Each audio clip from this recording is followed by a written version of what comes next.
Bonjour, aujourd'hui nous allons à la rencontre de Valérie et Joël Noret à Arfeuil dans l'Indre. Ils vont nous présenter la reconversion de leur exploitation en élevage caprin. Joël avait repris l'exploitation d'élevage bovin-lait de ses parents et avait conservé seulement les grandes cultures. Il a eu la chance de rencontrer Valérie et de construire ce nouveau projet à deux, de transformer la stabulation en chèvrerie. Il nous raconte. Alors, le projet d'installation est parti d'une idée en février 2018. Donc, j'étais formatrice au CFA agricole de Châteauroux en production animale sur la partie caprine principalement. Donc, j'accompagnais des CAP, des bacs pro, des BTS, des CS caprins et des BPREA. Et un soir en rentrant, je pense un petit peu fatiguée, je dis à Joël, je m'installe avec toi en chèvre. Et là, il me regarde, il me dit chiche. Donc, l'idée est partie d'un chiche. Donc on a rencontré au printemps 2018 Bertrand Bluet de la Chambre pour l'aspect vraiment technique. Il nous a dit il n'y a pas de souci, allez-y, c'est jouable. Ensuite on a rencontré Mathieu de la Chambre également qui m'a suivi sur tout mon parcours à l'installation pour l'aspect financier, le PE, tout l'accompagnement pour l'installation. On a également fait des visites d'élevage et ça c'est important de... Voilà, on est du milieu agricole tous les deux, mais on avait besoin de voir d'autres éleveurs, savoir ce qu'ils en pensaient. On a visité des chèvreries, on a fait des formations, on a fait plein de choses. Ouais, pour voir le matériel qu'il fallait. Voilà, pour essayer d'adapter, parce que comme c'était un bâtiment vache laitière, on voulait voir ce qui était possible de faire ici. Donc tout ça pendant 1 an et demi. Et donc installation officielle au mois d'août 2019. Les premières chevrettes de 3 jours, 1 semaine sont arrivées en septembre 2019. Et aujourd'hui, 3 ans plus tard, elles sont 300. Voilà. Ce qui a été le plus simple à convertir, on va dire que c'était la salle de traite, puisqu'elle était déjà existante. Donc c'était une salle de traite 2x5. Avec des crocheurs. Avec des crocheurs. Et là, donc, on a pu la transformer en une salle de traite ligne haute, 18 postes, donc 36 chèvres sur les quais en même temps. Et donc, cette salle de traite est très large, ce qui permet d'être à plusieurs pour la traite. Pour le contrôle laitier, on ne se gêne pas. Quand on a des stagiaires, c'est pareil.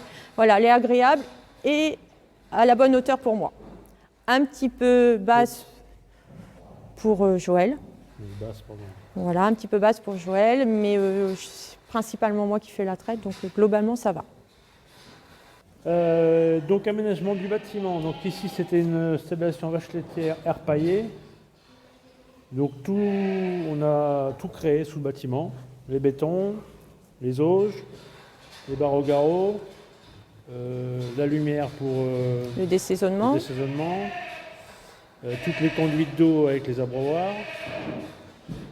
Les portes, les murs. Les murs parce qu'ils n'existaient pas à l'extérieur. Une porte au bout pour ouvrir plus facilement pour travailler. Donc on a tout créé nous-mêmes. Donc quand on a eu l'avis de Bertrand, on a contacté Jean-Claude Sabourin de la Chambre et Louis Thomas aussi, le conseiller bâtiment. On a passé une journée, on va dire, pour essayer de réfléchir à l'aménagement, pour que ce soit facile, la circulation des animaux, mais aussi du tracteur. Dans quel sens on allait mettre les parcs. Donc oui, il y a eu plusieurs heures de réflexion. Le but, c'était de mettre 250 chèvres, et donc il fallait bien réfléchir à l'aménagement. Donc voilà, on est parti sur un couloir central, avec des parcs de chaque côté, et puis un système avec auge, parce que le système Cornadi faisait exploser le budget. Et voilà. En fait, on s'était mis une barre, on ne voulait pas dépasser les 100 000 € de travaux dans le bâtiment, étant donné qu'on avait plus de 40 ans.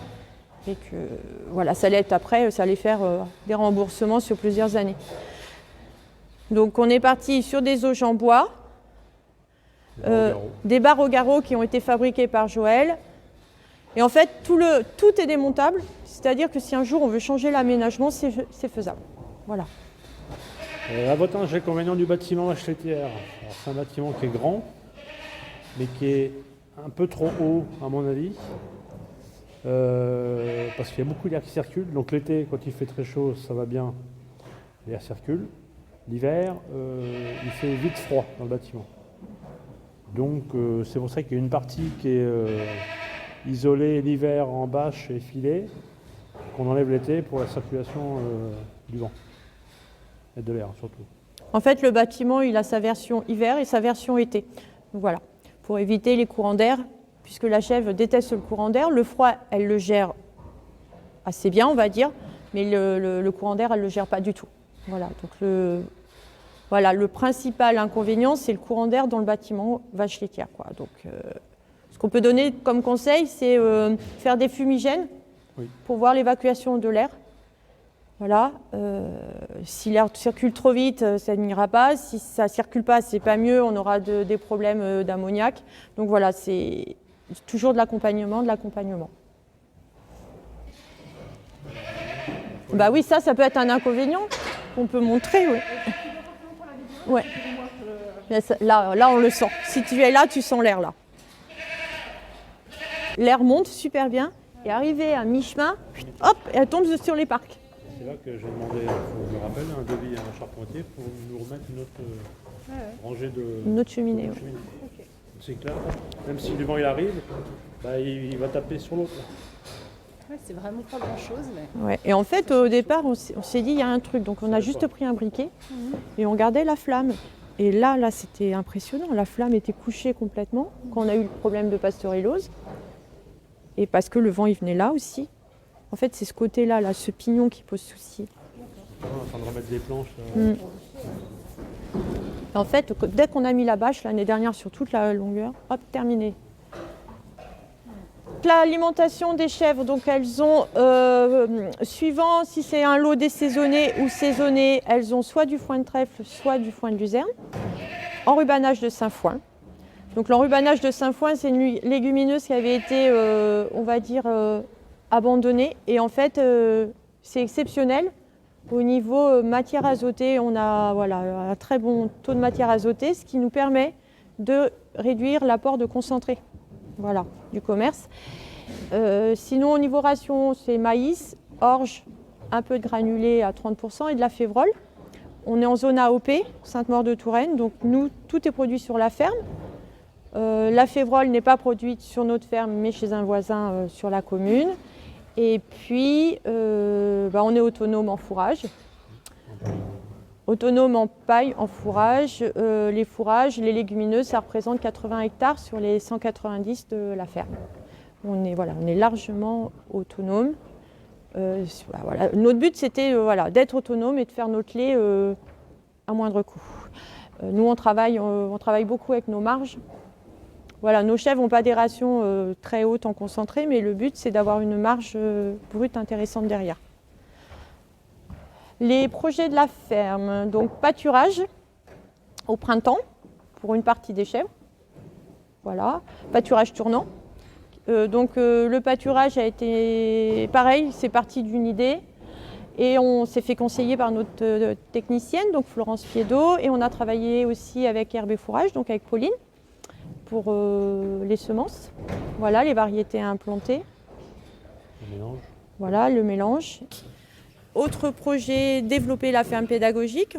En fait, il est important d'expliquer notre métier, parce qu'on se rend compte que le consommateur a une vision totalement, on va dire... Fausse, oui, Et donc, c'est important qu'on réexplique notre métier. Et aussi, il y a toute la partie accueil à la ferme avec les camping-cars qui va être développée. Dans la région Centre-Val de Loire, nous bénéficions de 5 AOP fromage de chèvre. Il y a de belles opportunités de s'installer en élevage caprin-lait, en repensant de nouvelles fermes d'élevage, en reconvertissant des stabulations par exemple. Merci à Valérie et à Joël de nous avoir partagé leur expérience.